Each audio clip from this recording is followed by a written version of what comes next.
सभी हाथ जोड़ ले, मंगलाचरण। नमो अर्हन्ताणं नमो सिद्धाणं नमो आयर्याणं नमो वज्रायाणं नमो लोहे सव्यसाहूणम्। चलिए, सबसे पहले अपन यहाँ पे आते हैं। अच्छा, सबसे पहले ये पूछ ले रहा है, आपको 5 पाप की डेफिनेशन याद हुई कि नहीं हुई? भैया जी हो गई। हो गई? पूछ ले भैया फिर। जी, हाँ जी, मैं परसों क्लास नहीं ले पाई थी तो आप मुझे फिर से समझा दीजिए। हाँ कौन सी परसों? अच्छा, परसों हमने हिंसा के अलावा बाकी 4 पाप किए थे। कोई बात नहीं, अपन बाकी चारों पापों को फिर से रिवाइज कर लेंगे। एंजल जी को तो याद है, ठीक है। चलिए, सबसे पहले तो अपन को पूरे चैप्टर रिवाइज करना है, तो शुरुआत से चालू करते हैं। एक सेकेंड। हाँ, एक सेकेंड अपन चालू कर रहे हैं। सबसे पहले तो अपन ने पाप के बारे में पढ़ा था कि पाप किसे कहते हैं। बताइए, पाप किसे कहते हैं? दुख का कारण बुरा कार्य ही पाप है। का कारण बुरा कार्य ही पाप है। और दूसरी डेफिनेशन क्या थी? एक और अपन ने डेफिनेशन पढ़ी थी। हिंसा की। नहीं, पाप की। पाप के अपन ने एक और अच्छी डेफिनेशन पढ़ी थी। जो जीव को खोटे मार्ग में डाल दे उसे पाप कहते हैं। ये अपन ने पाप की दूसरी डेफिनेशन पढ़ी थी। जो जीव को गलत मार्ग में डाल दे उसे पाप कहते हैं, ठीक है। अच्छा, एक सेकेंड। उत्कर्ष जी, जो जीव को मराता है, सताता है, उसे पाप कहते हैं। हाँ ठीक है। उत्कर्ष जी, एक सेकेंड। आपने उत्कर्ष जैन के नाम से ही रजिस्ट्रेशन किया था? नहीं, उष्मा जैन। उष्मा जैन, ठीक है ठीक है। Okay okay. चलिए, ये अपन ने पाप के बारे में पढ़ा था कि एक डेफिनेशन ये पढ़ी थी कि दुख का कारण बुरा कार्य ही पाप है। और दूसरी डेफिनेशन अपन ने ये पढ़ी थी कि जो जीव को खोटे मार्ग में डाल दे उसे पाप कहते हैं, ठीक है। अब पाप कितने प्रकार के होते हैं आर्जत जी? 5 प्रकार। कौन कौन से? हिंसा, झूठ, चोरी, कुशील, परे। हाँ, हिंसा, झूठ, चोरी, कुशील और परिग्रह, ये 5 पाप होते हैं, ठीक है। अच्छा, खुशी जी, हिंसा किसे कहते हैं? चोरी पाप। हिंसा खुशी जी से पहले, खुशी जी, द्रव्य हिंसा किसे कहते हैं? नरक। हाँ खुशी, भैया जी, जीव को सताना, उसका दिल दुखाना उसे हिंसा कहते हैं। हाँ, किसी भी जीव को मारना, सताना या उसका दिल दुखाना उसे हिंसा कहते हैं। चलिए, एंजल जी, भाव हिंसा किसे कहते हैं?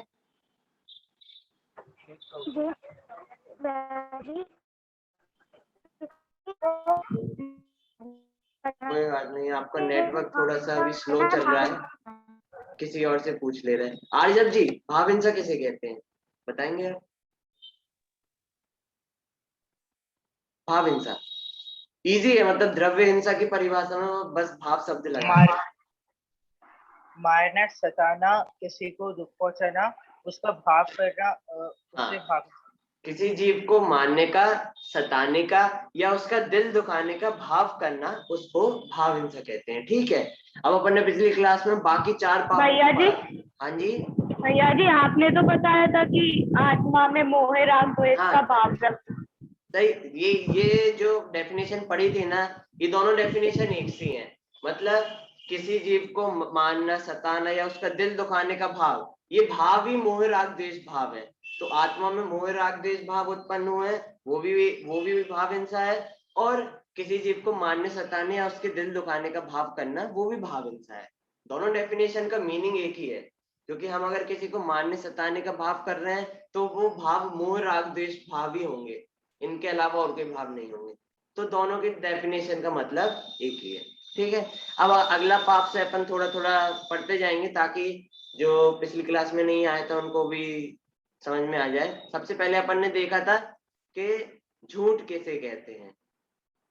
तो झूठ क्या होता है कि जैसा देखा हो, जाना हो, सुना हो, समझा हो, वैसा ना कहकर कुछ और कह देना असत्य है, झूठ है। और इसका एक और नाम अपन ने पढ़ा था, मृषा है, मृषा। तो झूठ क्या होता है कि जो बात अपन ने जैसी सुनी हो, जैसी जानी हो, जैसी समझी हो, जैसी पढ़ी हो, वैसा ना कहकर कुछ और ही कह देना। मतलब कोई भी कारण से अपन गलत बात कह रहे हैं तो उसे झूठ कहते हैं। ठीक है, ये होता है द्रव्य सत्य। और ऐसा झूठ बोलने का भाव रखना, ऐसा उल्टा भाव रखना, वो कहलाता है भाव असत्य। ठीक है। अच्छा, एक और अपन ने इसके बारे में बात नहीं करी थी। आप में से कोई बताएगा कि झूठ बोलना आसान है कि सत्य बोलना आसान है? कोई भी बताएगा? भैया जी सच बोल। सत्य बोलना आसान है?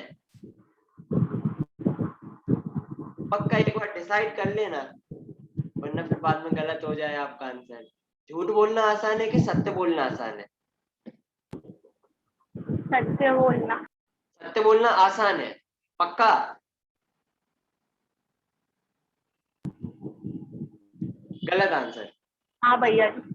हाँ, सत्य बोलना कभी भी आसान नहीं है, झूठ बोलना बहुत आसान है। कैसे आसान है? चलो एक एग्जांपल लिखते हैं। मान लो अपन मंदिर के बाहर खड़े हैं, ठीक है। कोई ने बाहर से पूछा कि भैया पुजारी जी कहाँ है? ठीक है, तो अपन को पता नहीं है पुजारी जी कहाँ है। अपन ने बोल दिया कि भैया दूसरे फ्लोर पे होंगे। अब हमें पता नहीं था कहाँ पे है पुजारी जी, अपन ने बोल दिया कि पुजारी जी दूसरे फ्लोर पे होंगे। झूठ बोलना कितना आसान है। पता नहीं है, ये बोल दो दूसरे फ्लोर पे होंगे, पहले फ्लोर पे होंगे, मंदिर में नहीं है। तो झूठ तो अपन कोई भी बोल सकते हैं। ठीक है। अब सत्य अगर बोलना हो ना, तो अपन को ऊपर मंदिर में जाके सबसे पहले पुजारी जी को ढूंढना पड़ेगा, और फिर वो कहाँ है वो आके अपन को बताना पड़ेगा। देखो, झूठ बोलना कितना आसान है, सत्य बोलना कठिन है। ठीक है। झूठ बोलना तो बहुत आसान है, झूठ बोलने के लिए कुछ समझना वमझना जानना पड़ता नहीं है। बस जो मन में आए बोल दो, सच्चे होगा सत्य, झूठ होगा झूठ, हमें क्या पता, हमें कोई मतलब नहीं। तो झूठ बोलना आसान होता है, जबकि सत्य बोलना कठिन होता है। ठीक है। और एक और बात अपन को करनी थी कि सत्य समझे बिना कभी भी सत्य बोला नहीं जा सकता। ऐसा नहीं है कि जैसे अपन ने अभी परिभाषा में पढ़ा ना, कि जैसा देखा, जाना, सुना हो, वैसा नहीं ना कहकर अन्यथा कह देना वो झूठ है। अब अपन ने मान लो जैसा सुना हो वैसे ही कह दिया, तो क्या वो सत्य हो जाएगा? बताइए आर्जव जी। मान लो अपन ने जैसा सुना हो वैसा ही कह दिया, बिल्कुल सेम टू सेम, तो क्या वो सत्य हो जाएगा? हाँ भैया। हो जाएगा सत्य, पक्का? हाँ, अगर जैसा सुना हो और उसी टाइप से करते हो। नहीं, देखो इसमें एक बहुत अच्छा लॉजिक है।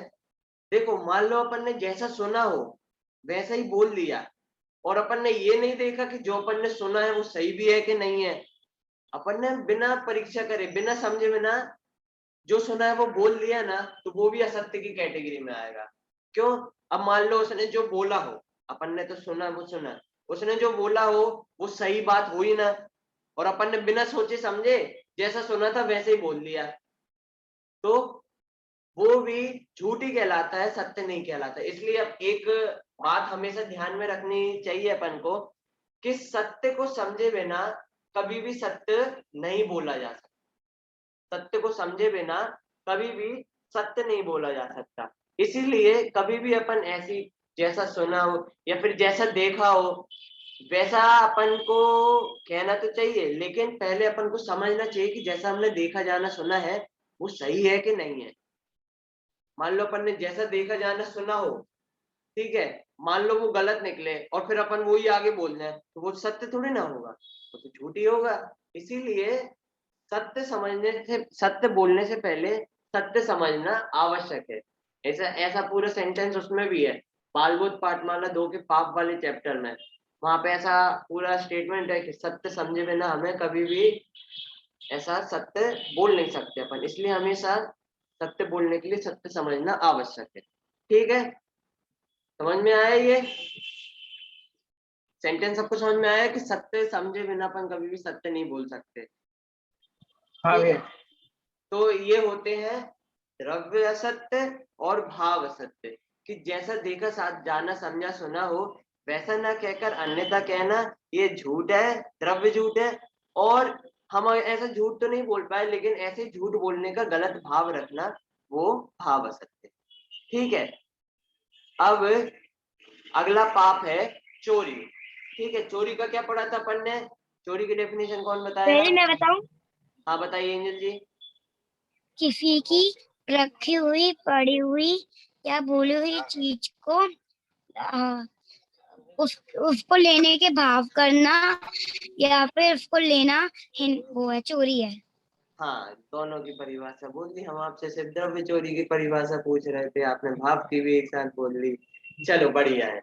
देखो, द्रव्य चोरी क्या होता है कि किसी की रखी हुई, पड़ी हुई, भूली हुई वस्तु को या फिर कोई भी उसकी चीज को उसके मालिक की आज्ञा के बिना उठा लेना या उठाकर किसी को दे देना, वो कहलाती है चोरी।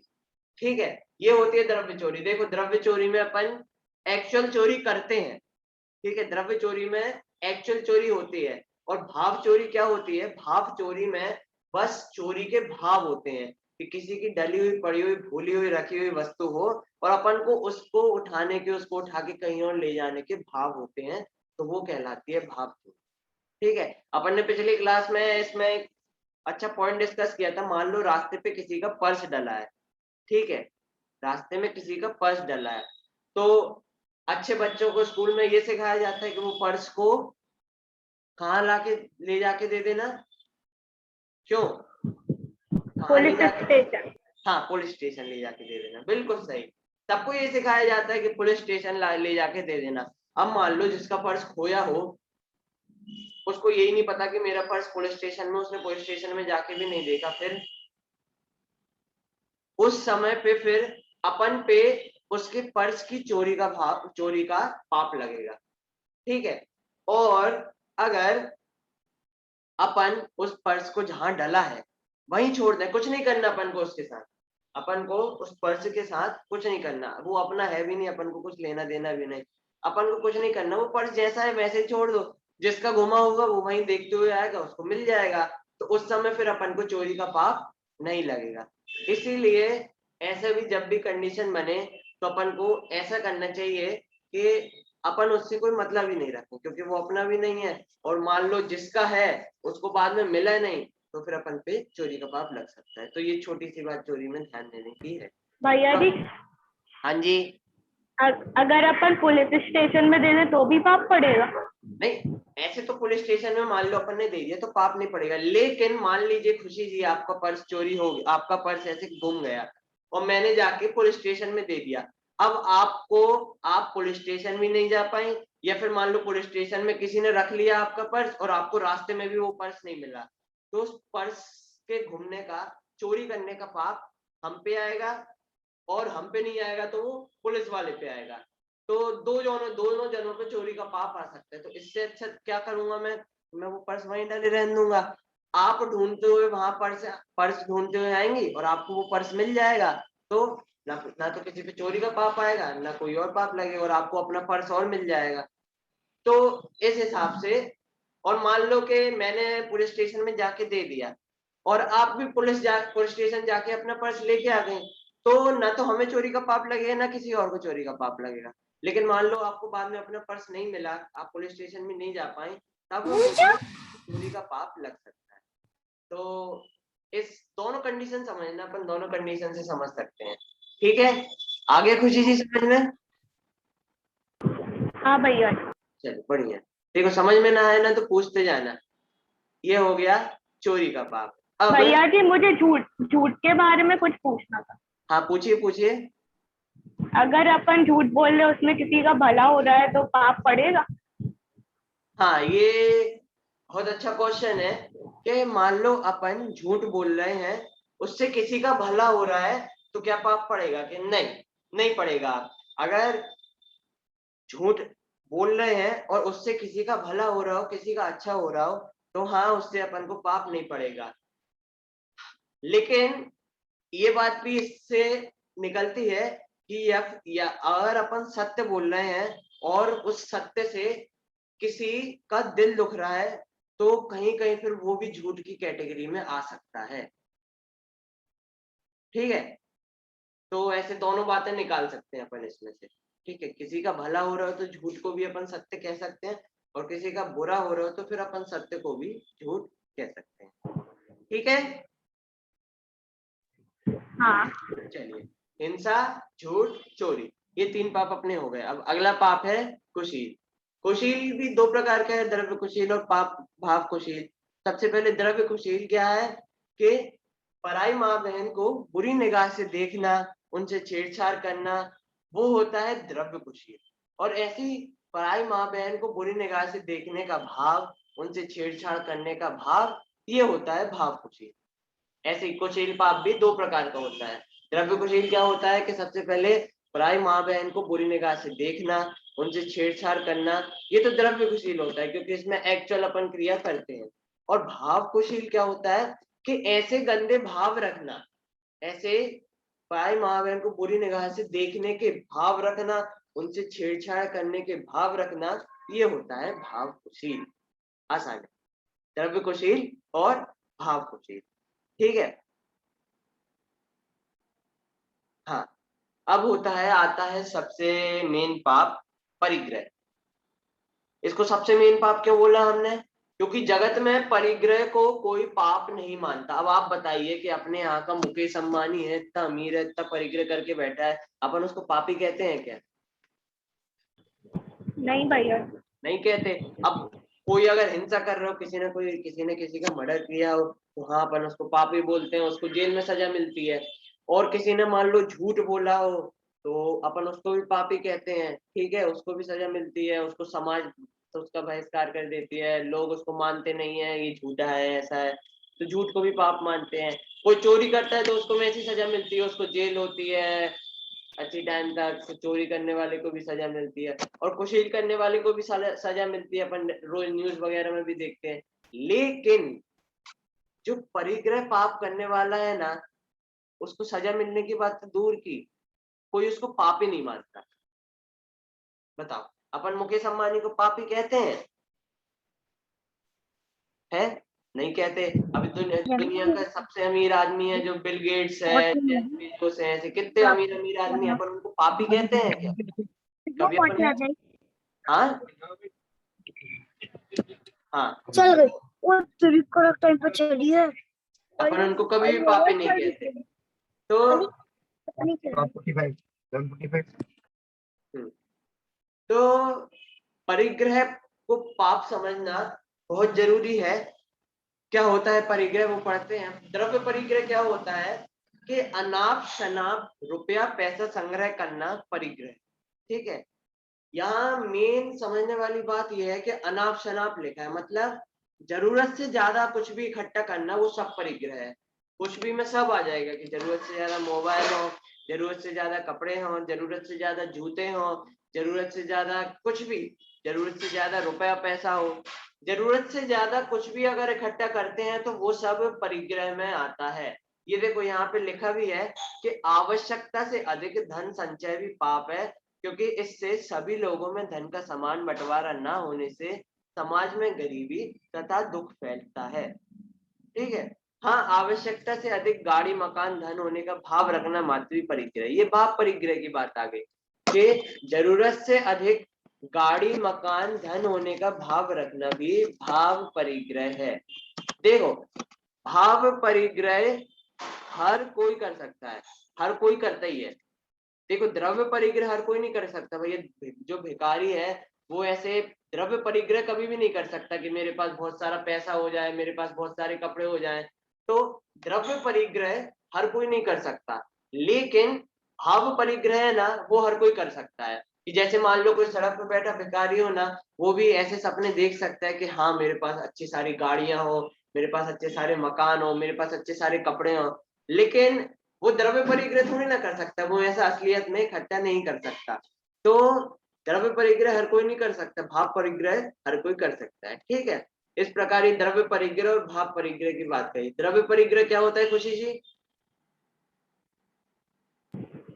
जरूरत से ज्यादा चीजें ले आना। हाँ, अनाप शनाप रुपया पैसा कपड़े मकान कुछ भी इकट्ठा करना वो द्रव्य परिग्रह है। और भाव परिग्रह क्या होता है आर्जव जी? मतलब उसका भाव करना। किसका भाव रख करना? अगर ये द्रव्य परिग्रह की परिभाषा में ही जोड़ के बोलना है कि अनाप शनाप रुपया पैसा इकट्ठे करने का भाव रखना वो भाव परिग्रह है। अनाप शनाप रुपया पैसा इकट्ठा करना तो द्रव्य परिग्रह है, अनाप शनाप रुपया पैसा इकट्ठा करने का भाव रखना वो भाव परिग्रह है। ठीक है, इस प्रकार ये 5 प्रकार के पाप अपन ने पिछली क्लास में पढ़ लिए थे। अब इस चैप्टर का थोड़ा सा लास्ट का पार्ट रह गया, वो अपन पढ़ते हैं। ठीक है, हाँ, ये पैरा कौन पढ़ेगा? भैया जी मैं पढ़ूं? हाँ पढ़िए खुशी जी। अब हम पाप की जड़ कारण को समझते हैं। घोर पाप की जड़ मिथ्यात्व है। मिथ्यात्व अर्थात उल्टी मान्यता। पर वस्तु में दुख तथा सुख की कल्पना ही मिथ्यात्व है। यही उल्टी मान्यता है। इसके वशीभूत होकर जीव घोर पाप करता है। इसलिए सबसे बड़ा पाप मिथ्यात्व भी है। इसलिए मिथ्यात्व को परिग्रह के भेदों में सबसे पहले कहा है। परिग्रह 24 होते हैं। 14 को तो अंतरंग अंतरंग परिग्रह परिग्रह है। मिथ्यात्व क्रोध मान माया लोभ हास्य रति अरति शोक भय जुगुप्सा त्रिभेद पुरुष भेद तथा नपुंसक भेद। धन धान्य खेत मकान पशु पक्षी नौकर नौकरानी आसान वाहन वस्त्र बर्तन आदि पदार्थ अंतरंग परिग्रह के विषय होने से 10 प्रकार के बहिरंग परिग्रह है। चलिए बहुत बढ़िया, बहुत बढ़िया। देखो अब ये जो 5 पाप है ना, इसका मेन कारण बताया, इसकी जो जड़ है उसके बारे में बताया। क्या बताया? कि हम पाप की जड़, जो पाप का कारण है उसको समझते हैं। और पाप की जड़ मिथ्यात्व है। मिथ्यात्व अर्थात उल्टी मान्यता। देखो जो 5 पाप है ना, वो हम किसके कारण करते हैं? कि मिथ्यात्व के कारण करते हैं। देखो 5 पाप अपन अपनी गलत मान्यता के कारण करते हैं। देखो मिथ्यात्व का मतलब क्या है? उल्टी मान्यता। अपन ने पहली क्लास में पढ़ा था मिथ्यात्व किसे कहते हैं, कि उल्टी मान्यता को मिथ्यात्व कहते हैं। ठीक है, तो जब तक इस जीव के मन में, इसके दिमाग में उल्टी मान्यता रहेगी ना, तब तक वो इसके कारण 5 पाप करता रहेगा। अब देखो उल्टी मान्यता के कारण ये 5 पाप कैसे करता है, अपन पीछे से चालू करते हैं। हाँ, सबसे पहले उल्टी मान्यता से ये परिग्रह पाप कैसे करता है। देखो इसको ऐसा लगता है कि मेरे पास बहुत सारा पैसा होगा ना तो मैं बहुत सुखी होऊंगा। ठीक है, मेरे पास बहुत सारे कपड़े, बहुत सारी दुकान होंगी, बहुत सारा गाड़ियां होंगी, बहुत सारे मकान होंगे, तो मैं सुखी रहूंगा। ऐसी ये उल्टी मान्यता जब तक इसकी रहती है ना, तब तक ये ऐसा परिग्रह पाप करता रहता है। तो मिथ्यात्व की उल्टी मान्यता से ये ऐसा परिग्रह पाप करता है। अब क्या है पीछे से दूसरा पाप, कुशील पाप। उल्टी मान्यता से कुशील पाप कैसे करता है? देखो कि जब इसको पराई माँ बहन के प्रति इच्छा गलत भाव होंगे, तो राग भाव होंगे, तो ये मिथ्यात्व के कारण कुशील पाप करेगा। जब तक ऐसी उसकी उल्टी मान्यता रहेगी कि हाँ भाई इससे मुझे सुख होता है, इससे मुझे सुख, इसको ये नहीं मिलेगा तो दुख होगा, जब तक ऐसे भाव रहेंगे तो ये उल्टी मान्यता से कुशील पाप करेगा। ठीक है, अब चोरी पाप कैसे करेगा? मिथ्या मान्यता से कि भाई कोई अच्छी चीज दिखी दूसरे की, तो उसको ऐसा लगेगा कि हाँ ये चीज मुझे मिल जाए तो मुझे सुख होगा। वास्तविकता में उसको कभी उससे सुख नहीं होगा, उससे तो वो दुखी होगा, लेकिन उसके ऐसी मान्यता रहेगी कि मुझे इससे सुख मिलेगा, तो उसके कारण फिर वो चीज चुरा लेगा। तो उल्टी मान्यता से वो चोरी करता है। और झूठ क्यों बोलता है? कि उल्टी मान्यता से कि बस उल्टे दूसरों को परेशान करने से मजा आएगा मेरे को, तो उसके उसमें ही वो झूठ बोलता रहता है। तो मिथ्यात्व के कारण झूठ बोलता है। और सबसे पहला पाप के हिंसा करता है। तो मिथ्यात्व के कारण ये ऐसा समझता है कि दूसरों की, देखो अन्यथा अपन बलि चढ़ाने का देखते हैं ना, तो उनको ऐसा लगता है कि बलि चढ़ाने से भगवान हमारी बात सुन लेंगे, हमें सुख मिलेगा, ये होगा। तो जब तक ऐसी उल्टी मान्यता रहेगी तो ये हिंसा पाप भी करता रहेगा। तो ये जो मिथ्यात्व है ना, इसके कारण ये है जी पांचों पाप करता रहता है। देखो यहाँ पे क्या लिखा कि पर वस्तु में दुख तथा सुख की कल्पना ही मिथ्यात्व है। देखो इस जीव को, मतलब हमें कभी भी पर वस्तु से दुख या फिर सुख कभी भी नहीं मिल सकता। हमें पर वस्तु से कभी भी दुख तथा सुख नहीं मिलता। हमें दुख तब होता है जब अपन अपने आप में नहीं लगते हैं, और सुख कब प्राप्त होगा जब हम अपने आप में रम जाएंगे। तो पर वस्तु से हमारे सुख दुख का कोई मतलब नहीं है, लेकिन हम ये मानते रहते हैं कि हमें पर वस्तु से सुख मिलेगा, पर वस्तु से दुख मिलेगा। ये हमारी उल्टी मान्यता है, यही हमारा मिथ्यात्व है। और इस मिथ्यात्व के वशीभूत होकर जीव घोर पाप करता है। इसीलिए सबसे बड़ा पाप मिथ्यात्व ही है। इसीलिए मिथ्यात्व को परिग्रह के भेदों में सबसे पहले कहा है। देखो परिग्रह के 24 भेद होते हैं, अपन को अभी 24 भेद समझने नहीं है, वो आगे अपने आगे के भागों में विषय आएगा, अपन अभी बस नाम देख रहे। देखो अंतरंग परिग्रह होते हैं 14, मिथ्यात्व, क्रोध, मान, माया, लोभ, हास्य, रति, अरति, शोक, भय, जुगुप्सा, स्त्रीवेद, पुरुषवेद तथा नपुंसकवेद। और 10 प्रकार के बहिरंग परिग्रह होते हैं, धन, धान्य, खेत, मकान, पशु, पक्षी, नौकर, नौकरानी, आसन, वाहन, वस्त्र, बर्तन आदि पदार्थ। तो ये 14 प्रकार के अंतरंग परिग्रह और 10 प्रकार के बहिरंग परिग्रह, ऐसे 24 प्रकार के परिग्रह होते हैं। तो इन 24 प्रकार के परिग्रहों में सबसे पहला नाम मिथ्यात्व का है, और ये परिग्रह हमारा हमेशा से चलता आ रहा है। और ये जो मिथ्यात्व है ना, इसके कारण हम हमेशा से घोर पाप करते आ रहे हैं। इसलिए हमें सबसे पहले इस मिथ्यात्व को ही छोड़ना जरूरी है, जिससे हम इसके वशीभूत होकर घोर पाप ना करें। इन 5 पापों को जानकर जैसे बने वैसे इन 5 पापों को छोड़ना चाहिए। जैसे बने वैसे, जैसे भी बने वैसे। अपन कैसे छोड़ सकते हैं भैया 5 पापों को?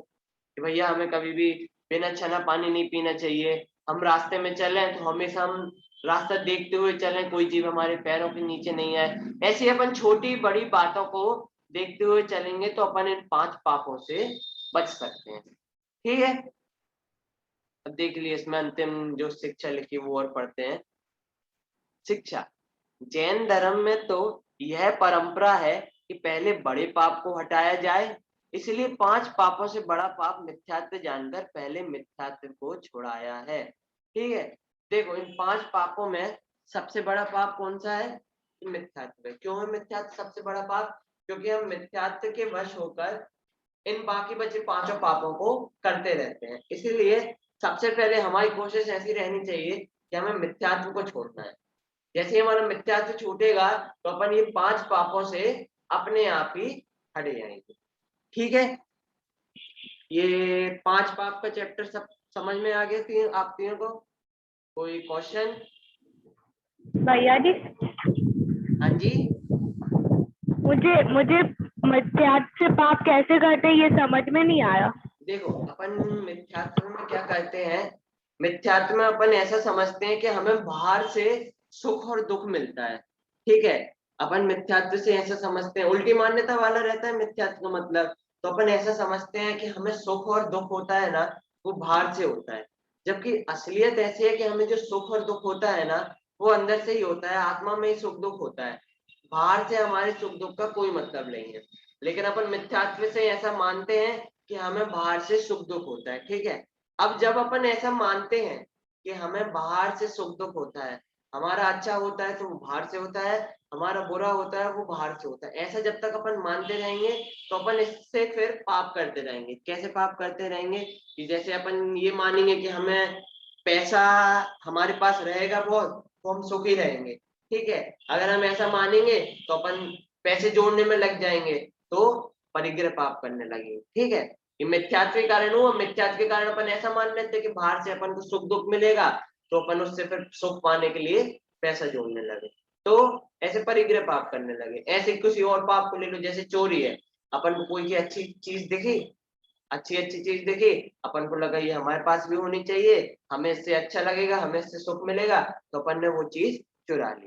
ठीक है, तो मिथ्यात्व से अपन को ऐसा लगा कि हमें इससे सुख मिलेगा, अच्छी लग रही है, हमें इससे सुख मिलेगा, तो उस मिथ्यात्व के कारण अपन ने वो चीज चुरा ली। तो इस कारण इसने मिथ्यात्व के वश होकर चोरी का पाप किया। तो ऐसे ये जो मिथ्यात्व है, इसके वश होकर जीव 5 प्रकार के पाप करता रहता है। समझ में आया? हाँ भैया। हाँ, ठीक है, ये अपन ने सारे 5 पापों का वो पढ़ लिया है। अब अपन लाइन से प्रश्न पढ़ते जा रहे हैं, इनमें से किसी का भी आंसर यदि आपको याद ना हो, वो तो कोई दिक्कत नहीं, याद ना हो या फिर समझ में ना आया हो, तो वो क्वेश्चन आप मुझसे पूछ लेना। ठीक है, मैं क्वेश्चन बस पढ़ते जा रहा हूँ। पाप कितने होते हैं और नाम नहीं है कि पाप 5 होते हैं, नाम आपको पता ही है। जीव घोर पाप क्यों करता है? अब भी अपन ने पढ़ा कि मिथ्यात्व के वश होकर जीव घोर पाप करता है। अच्छा, आज अपन ने ये बात भी पढ़ी कि क्या सत्य समझे बिना सत्य बोला जा सकता है? अच्छा, आरजब जी बताएंगे कि सत्य समझे बिना सत्य बोला जा सकता है? नहीं बोला जा सकता। हाँ, नहीं बोला जा सकता। हमेशा हम कुछ भी बोले, कोई भी बात अपन अपने मुंह से निकालें, तो अपन को 100% श्योर होना चाहिए कि मैं जो भी बोलने जा रहा हूँ वो सही है। ठीक है, अगर हम 100% श्योर नहीं है ना, तो अपन को वो बात कभी भी नहीं बोलनी चाहिए। ठीक है, वरना वो झूठी की कैटेगरी में आएगा। इसलिए हम जो भी बात बोले 100% श्योर होके बोले। ठीक है। अच्छा, क्या कषाय परिग्रह है? उष्मा जी, क्या कषाय परिग्रह है?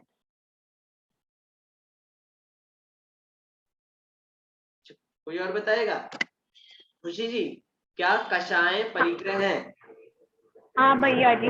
हाँ, कषाय परिग्रह भी अपन ने पढ़ा कि अंतरंग परिग्रह के भेद हैं कि क्रोध मान माया लोभ वगैरह वगैरह।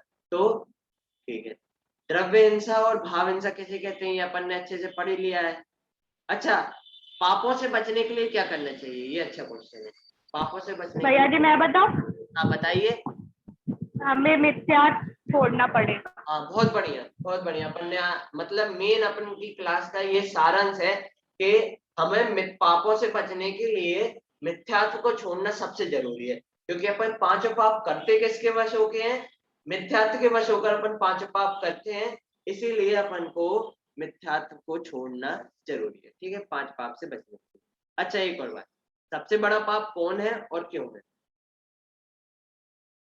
उष्मा जी, भैया जी सबसे बड़ा पाप, दूसरों को बोल लेंगे। ठीक है, उष्मा जी आप बता रहे सबसे बड़ा पाप कौन है और क्यों?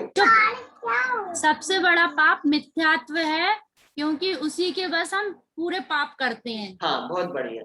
सबसे उल्टी बड़ा पाप, हाँ सबसे बड़ा पाप है मिथ्यात्व। क्यों? क्योंकि अपन उसके वश होकर घोर पाप करते हैं। ठीक है, अब ये देखिए चैप्टर के अंत में कुपथ से बचने का उपाय है, ये अपन एक बार पढ़ते हैं। इसका मीनिंग हम आपसे पूछेंगे अगली क्लास में। ठीक है, पाप करने के पहले हर प्राणी के अंदर से एक आवाज उठती है कि यह बुरा काम मत करो, इसीलिए वह झिझकता है। किंतु जिसके कुसंस्कार प्रबल होते हैं, उसके सामने वह आत्मा की आवाज मर जाती है। यदि वह आत्मा की पहली आवाज पर चले तो कुमार्ग से बच सकता है, क्योंकि कुत्ते को खाने के लिए रोटी डाली जाए तो वह वहीं बैठकर खा लेता है, और यदि वह चुराकर रोटी ले जाता है तो दूर जाकर कहीं एकांत में झाड़ी आदि में छिपकर खाता है। अतः एक अबोध प्राणी भी अच्छे बुरे कर्म का निर्णय तो कर लेता है। ठीक है, ये बहुत अच्छी बात कही 6 लाइन में।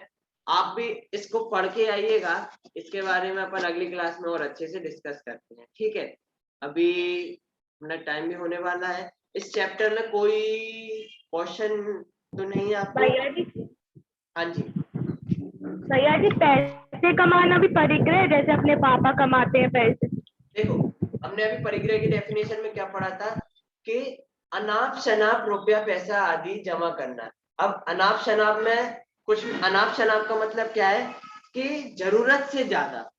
देखो, जरूरत जितनी हो उतने कमाने में अपन परिग्रह का पाप नहीं कर रहे हैं, क्योंकि उतना अपन अपने रोज के काम के लिए प्रयोग में लेते हैं। लेकिन जहां अपन जरूरत से ज्यादा कमाएंगे ना, वहां अपन को परिग्रह का पाप पड़ेगा। जैसे अपन के 3-4 जोड़ी 5-6 जोड़ी 10 जोड़ी कपड़ों में अपना काम आराम से हो जाता है, लेकिन अपन 20 जोड़ी कपड़े रखते हैं तो वो एक्स्ट्रा जो 10 जोड़ी कपड़े रखे हैं ना अपन को, उसके परिग्रह का पाप लगेगा। ठीक है, जरूरत से ज्यादा कुछ भी अपन रखते हैं तो वो परिग्रह में जाता है, जरूरत तक अपन जो भी रखते हैं वो परिग्रह में नहीं जाता। ठीक है, आगे समझ में? भैया जी वो चीज फ्यूचर के लिए हो जाएगी, हाँ फ्यूचर के लिए हो जाएगी वो चीज अगर अपन जरूरत से ज्यादा कर रहे हैं। हाँ, ये भी अच्छा क्वेश्चन है, फ्यूचर के लिए हो सकती है, लेकिन अभी अपन वर्तमान की जरूरत के हिसाब से देखते हैं ना। सबसे पहले हमें वर्तमान में कितनी जरूरत है। अब मान लो आपने फ्यूचर के हिसाब में रखी कि जैसे कपड़ों का फ्यूचर में हिसाब से रखा, अभी जितनी जरूरत है उतनी रख लो, जो भी खराब हो जाएंगे फिर फ्यूचर में नए ले लेंगे। लेकिन अभी अपन 20 जोड़ी रख रहे हैं और फिर वो 10 जोड़ी अलग से रखे रह जाएंगे जिनका अपन प्रयोग नहीं कर रहे हैं, तो फिर वो 10 जोड़ी परिग्रह में आएंगे। फ्यूचर के लिए तो फिर सैकड़ों, अपन फ्यूचर के लिए तो कितने ही रखना है, फ्यूचर के लिए तो फिर कभी अपन की इच्छाएं खत्म नहीं होंगी फ्यूचर के लिए। जैसे अपन ने मान लो हमने अभी फ्यूचर के लिए पैसे जमा करने इकट्ठे कर दिए, हमें क्या पता फ्यूचर में हमें कितने पैसे लगेंगे, हम तो और इकट्ठे करते जाएंगे बिना रुके। तो इसीलिए वर्तमान परिस्थिति में अपन अपने आप को देखेंगे हमें कितना जरूरत है और उतना ही रखना चाहिए। फ्यूचर के लिए ठीक है, अपन फ्यूचर के लिए भी देखें तो अपन थोड़ी सेविंग्स कर सकते हैं, लेकिन अब फ्यूचर के बारे में अपन ऐसे ही नहीं कि मतलब बहुत सारा सब पैसा जमा करने लगे कि भैया हमारा भविष्य तो बहुत बड़ा है और फ्यूचर के लिए हमें तो बहुत सारा रुपए लगेगा, तो ऐसा नहीं। ठीक है, हाँ अपन ऐसा ले सकते हैं, अपन फ्यूचर के लिए थोड़ी थोड़ी सेविंग्स कर रहे हैं, थोड़ा थोड़ा बचा रहे हैं, ठीक है, अपन उसमें भी अपन परिग्रह का पाप नहीं लग रहा है ऐसा मान सकते हैं। ठीक है, चलिए अपना क्लास का टाइम भी हो गया है। कोई और क्वेश्चन हो तो फिर अपन अगली क्लास में भी डिस्कस कर सकते हैं, कोई दिक्कत नहीं है, अभी 9 मिनट होकर